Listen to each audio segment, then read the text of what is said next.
एक गांव में शारदा और अनामिका सास बहू रहा करती थी। सास बहू बड़े मेल मिलाप से रहती थी। शारदा का पुत्र रमेश खेती बाड़ी करता था और अपना घर चलाता था। शारदा और अनामिका घर पर ही रहती थी और घर संभालती थी। माँ, हमारे पास 5 एकड़ की जमीन है। हम उसमें आम का बगीचा बनाएंगे। सोच रहा हूँ खाद छिड़कने का और उस जगह को घेर देने का। हाँ जी, गर्मी सही वक्त है। ऐसे समय में अच्छे आम फलते हैं। मैं तो सोच रही हूँ आम के अचार बनाने का। ठीक है अनामिका, तुम्हारे लिए 1 घंटे लगा के आम तोड़ के ले आऊंगा। बेटा रमेश, सोच समझ के कर रहे हो ना? इतने पैसे आम के बगान में लगाना सही होगा ना? क्या माँ, कैसी बातें कर रही हो? हर साल तो आम के बगान से ही हमें इतने पैसे मिलते हैं। इसीलिए तो कह रही हूँ, साल में सिर्फ एक बारी वहाँ से पैसे आते हैं। उसके ऊपर खाद के पैसे लगते हैं। मजदूरों को पैसे देने होते हैं उसमें से। देखो तो इसमें हमें ज्यादा फायदा नहीं होता है। तो क्या कहना चाहती हो माँ, हम आम के खेत को छोड़ दें? नारियल का खेत लेने से ज्यादा बेहतर होगा। साल भर मुनाफा होता है। आम के खेत से तो बस साल में एक बार ही मुनाफा हो पाता है। ऊपर से बाजार में नारियल का डिमांड भी रहता है।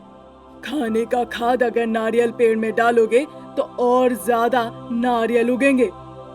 ठीक है माँ, तुमने अच्छी बात कही है, लेकिन जो व्यक्ति हमारे नारियल के व्यवसाय को बेचने आता है वो बहुत कम कीमत में नारियल प्राप्त करता है। मैं उसे अपना नारियल नहीं बेचूंगा। बस तुम अपना काम करो, आगे मैं तुम्हें बताऊंगी क्या करना है और कैसे आगे बढ़ना है। ठीक है माँ। सासू माँ ऐसा ही करती है, हमेशा वो अच्छा फैसला लेती है। फिर तीनों अलग अलग दिशा में चले जाते हैं। उस दिन शारदा को पड़ोस के गांव में जाना था। जैसे वो निकलती है, बहू रानी भी पड़ोस के गांव के लिए निकल जाती है। चल के जाने के दौरान शारदा को बीच में बहुत प्यास लगती है। थोड़ी दूर में एक आदमी नारियल पानी वहाँ बेच रहा था। शारदा अनामिका उसे देखती है और उसके पास जाती है। अच्छा सुनो, मैं कह रही हूँ कि मुझे जल्दी से एक नारियल दो, मुझे बड़ी प्यास लगी है। भैया जरा पानी वाला देना, अंदर में मीठा हो और ताज़ा नारियल भी हो। क्या आप चाहते हो? चीनी मिला दो इसमें, फिर मीठा हो जाएगा। बहुत हुआ, अब मजाक बंद करो, अपना काम करो और बताओ कितने भाव हुए इसका? एक नारियल का 50 रुपया होगा माँ जी। अरे भैया, आप कैसी बातें कर रहे हैं? आपकी मजाक से तो हमारी जान ही चली जाएगी। मेरी सासू माँ आपसे साइज के बारे में नहीं पूछ रही है, उसके भाव के बारे में पूछ रही है। 1.50 का ही है। अरे क्या कह रहे हो? इस भाव में तुम नारियल बेच रहे हो? खरीदने वक्त इस भाव में खरीदा था जो इतने महंगे बेच रहे हो? खरीदते समय बजट में खरीदते हैं, 20 या 10 रुपए में। बेचते समय हम थोड़ा सा लाभ जोड़ देते हैं, हमारा भी तो परिवार चलाना है। अच्छा किया जो आपने कह दिया। लीजिए, ये पैसे लीजिए। फिर वो आदमी पैसे लेकर उन्हें नारियल दे देता है। नारियल पानी पी के उसकी प्यास बुझती है। फिर शारदा के मन में एक ख्याल आता है। घर लौटने के बाद शारदा अपने बेटे और बहू को सामने बैठा के उस बारे में बात करती है। मैंने एक फैसला लिया है, हम जो नारियल उगाएंगे वो हम ही बेचेंगे, जिससे हमें बहुत फायदे होंगे। ये मुझे आज ही पता चला। अगर नारियल दुकान में बैठूंगा तो खेत में कौन रहेगा माँ, बताओ? इस बारे में तुम्हें चिंता करने की कोई जरूरत नहीं। मैं और बहू मिलके नारियल बेचेंगे। कल से ये नारियल बेचना हम शुरू करेंगे। अगले दिन से ही शारदा और अनामिका नारियल पानी बेचना शुरू कर देती है। वो बहुत अच्छे पैसे कमाए। सास बहू को एक दिन में ही बहुत फायदा होता है। कुछ दिनों तक वो इस तरह नारियल पानी बेचते रहे। कई लोग शारदा अनामिका के पास आते हैं, नारियल पानी पीते हैं और कहते हैं कि उनका नारियल बहुत मीठा था। 3 महीने के अंदर ही अंदर नारियल पानी पीने के लिए उनके दुकान के आगे लाइन लगने लगी। इस वजह से उन्होंने बहुत अच्छा मुनाफा भी कमाया। पर एक समस्या सामने आई। अब उनके खेत के सारे नारियल खत्म हो जाते हैं। अब सास बहू के पास बेचने के लिए नारियल नहीं बचे। अब क्या होगा सासू माँ?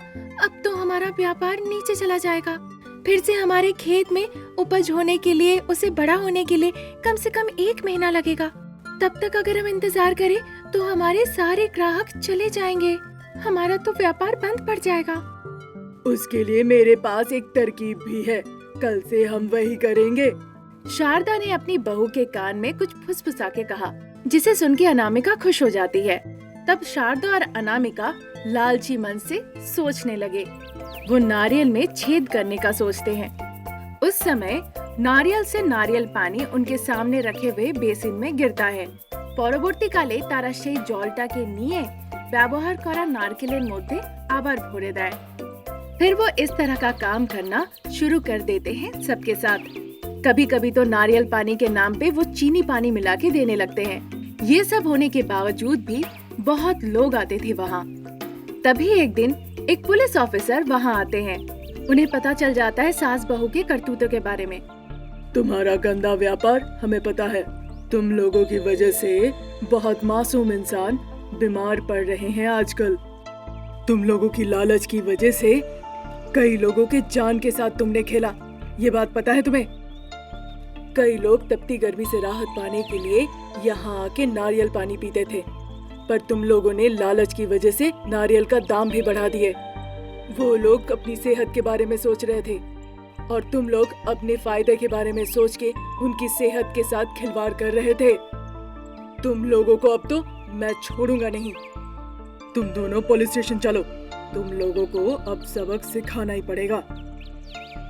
नहीं सर नहीं, ये सब गलती से हो गया है। एक बार हमें माफ कर दीजिए। आइंदा हम ऐसा काम कभी नहीं करेंगे। सच कह रहे सर, आइंदा ऐसी गलती हम कभी नहीं करेंगे। इस तरह शारदा और अनामिका पुलिस ऑफिसर के सामने विनती करने लग जाती है। उनका चेहरा देखकर पुलिस ऑफिसर उस बार के लिए उन्हें छोड़ देते हैं। इस बार के लिए सास बहू नारियल का व्यापार करने के चक्कर में जेल जाते जाते बचे। बाद में सास और बहू नारियल का व्यापार करना ही छोड़ देते हैं। तब से घर में खुश रहते हैं और रमेश को खेत के काम में मदद करने लगते हैं। एक गांव में शारदा नाम की एक महिला रहती थी।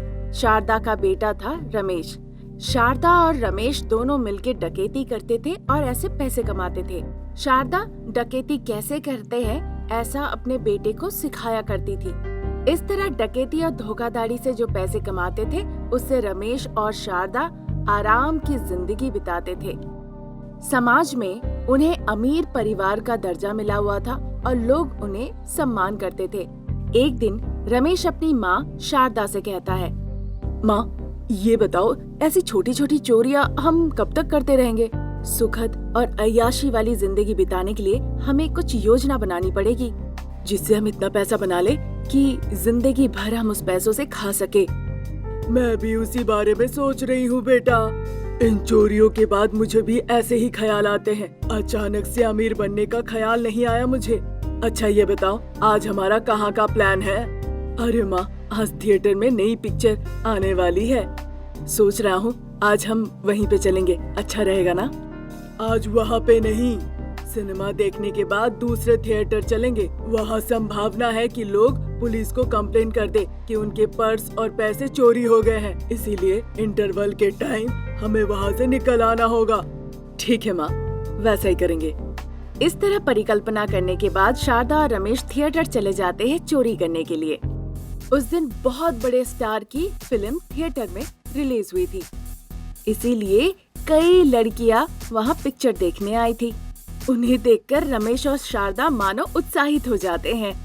तभी एक खूबसूरत लड़की अपनी गाड़ी से उतर के थिएटर के अंदर जाती है। उस लड़की का नाम था अनामिका। सिर्फ उनके गांव में ही नहीं, आसपास के 100 गांव में भी अनामिका के तरह उतना अमीर कोई नहीं था। अनामिका बहुत खूबसूरत तो थी ही, साथ ही वो लोगों पे बहुत जल्दी भरोसा कर लेती थी। जैसे ही शारदा अनामिका को देखती है, उसके दिमाग में एक परिकल्पना आती है। अरे बेटा, हमें तो बम्पर ऑफर मिल गया है। अब तो हमारे लिए त्योहार ही त्योहार है। अब काम ही नहीं करना पड़ेगा। खुश हो जाओ बेटा। क्या माँ, कैसा ऑफर? जल्दी बताओ, तुम्हें देखकर तो मैं और उत्साहित हुए जा रहा हूँ। माँ बताओ ना। अभी देखा ना, एक लड़की गई, वही बम्पर ऑफर है हमारे लिए। अब हमें चोरियां नहीं करनी पड़ेगी। क्या माँ, तुम पागल हो गई हो क्या? वो लड़की बम्पर ऑफर कैसे हो सकती है? मुझे कुछ समझ में नहीं आ रहा है, तुम क्या बोल रही हो? अरे गधे, अगर अभी मैं तुम्हें सब बता दूं, फिर मजा कैसे आएगा? जो मैं कह रही हूँ वैसा ही करो, समझे ना? ठीक है माँ, प्लान क्या है वो बताओ। पहले शॉपिंग करना होगा, चलो। शारदा अपने बेटे रमेश को लेके शॉपिंग के लिए चली जाती है। वहाँ जाकर वो रमेश को अच्छे अच्छे कपड़े खरीद देती है। फिर वो उसके लिए एक सेकेंड हैंड कार भी खरीद देती है। उस गाड़ी को वो नए की तरह चमकाते हैं। उस दिन शारदा और रमेश गाड़ी की सवारी भी करते हैं। उसके अगले दिन शारदा रमेश को अनामिका के घर के आगे उतार देती है।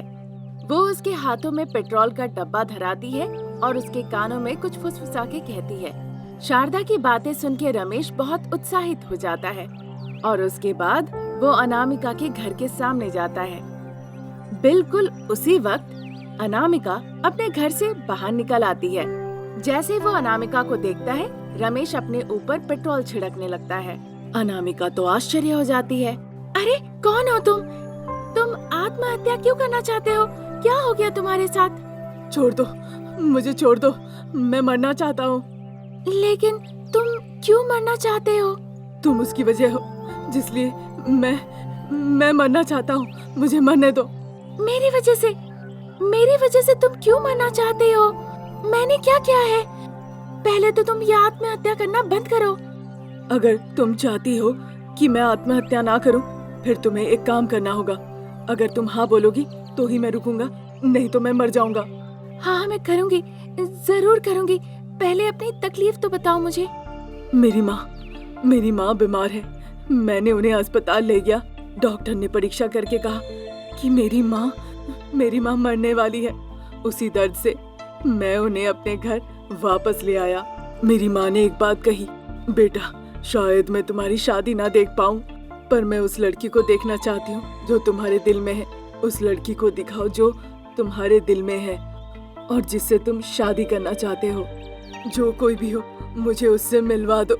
मैं उसे देखकर शांति से मरूंगी। उन्होंने ऐसा कहा। फिर तुमने क्या किया? तो मेरी माँ की खुशी के लिए दूर से एक लड़की को मैं उन्हें दिखाया करता था और कहता था यही मेरा प्यार है। मैं हमेशा उनसे कहता था मैं इसी से शादी करूंगा। फिर वो लड़की कौन है? तुम ही हो वो लड़की। उस वक्त तुम ही वहाँ पे थी। अब मैं क्या करूँ? तुम्हें देखकर मेरी माँ ने तुम्हें बहू के रूप में स्वीकार कर लिया। अब वो जिद पकड़ के बैठी है कि वो हमारी शादी देखना चाहती है। मेरी माँ को जिंदा रखने के लिए मुझे तुमसे शादी करनी पड़ेगी, लेकिन ये संभव नहीं। इसीलिए मैंने सोचा इससे अच्छा है कि मैं अपना जान ही दे दूं। ओह, इसीलिए तुम मरना चाह रहे थे? मैं तुम्हारी माँ के लिए पत्नी बनके नाटक करूंगी। इससे तुम्हारी माँ भी खुश हो जाएंगी और मैं भी खुश हो जाऊंगी। अनामिका की ये बातें रमेश मान लेता है। फिर वो शादीशुदा होने का नाटक करके शारदा के सामने खड़े हो जाते हैं। शारदा ठीक उसी वक्त अपने असली रूप में आ जाती है। वो अनामिका को एक पुराने बंगलों में ले जाकर वहाँ रस्सी से उसे बांध देते हैं। अनामिका उसे खोलकर निकलने की कोशिश करने लगती है। अरे सासू माँ, मैं आपकी बहू हूँ, आप ऐसा क्यों कर रही हैं? कौन बहू? हम तुम्हें जाल में फंसाने के लिए ये सब किए थे। फोन करो अपने घर में और कहो 1 करोड़ रुपए लेकर आने के लिए। ये आपकी असलियत है। आप पैसों के लिए मुझे इस तरह जाल में फंसाए। आपके बेटे ने मुझे धोखा देकर कहा कि आप मरने वाली है और इसलिए हमने शादी करने का नाटक किया। अब मैं आप जैसे लोगों को बिल्कुल नहीं छोड़ूंगी। क्या करोगी तुम? तुम कुछ नहीं कर सकती। तुम्हें एक पुराने खंडर में रखा है। जब तक पैसा नहीं मिलेगा हम तुम्हें नहीं छोड़ेंगे। अरे पागल इंसान, आप लोग सब मेरे बारे में जानते हैं, पर लगता है मेरे भाई के बारे में नहीं जानते हो। मेरा भाई डीजीपी है। मेरे फोन के सिग्नल को ट्रैक करके वो यहाँ तक पहुँच ही जाएगा। उसके बाद तुम लोग कहना गोविंदा गोविंदा। जैसा अनामिका ने कहा था वैसे ही उसके डीजीपी भाई वहाँ तक पहुँच जाते हैं। वो शारदा और रमेश को हथकड़ी पहना के जेल में डाल देते हैं। फिर अनामिका घर पहुँचती है और खुशी खुशी रहने लगती है।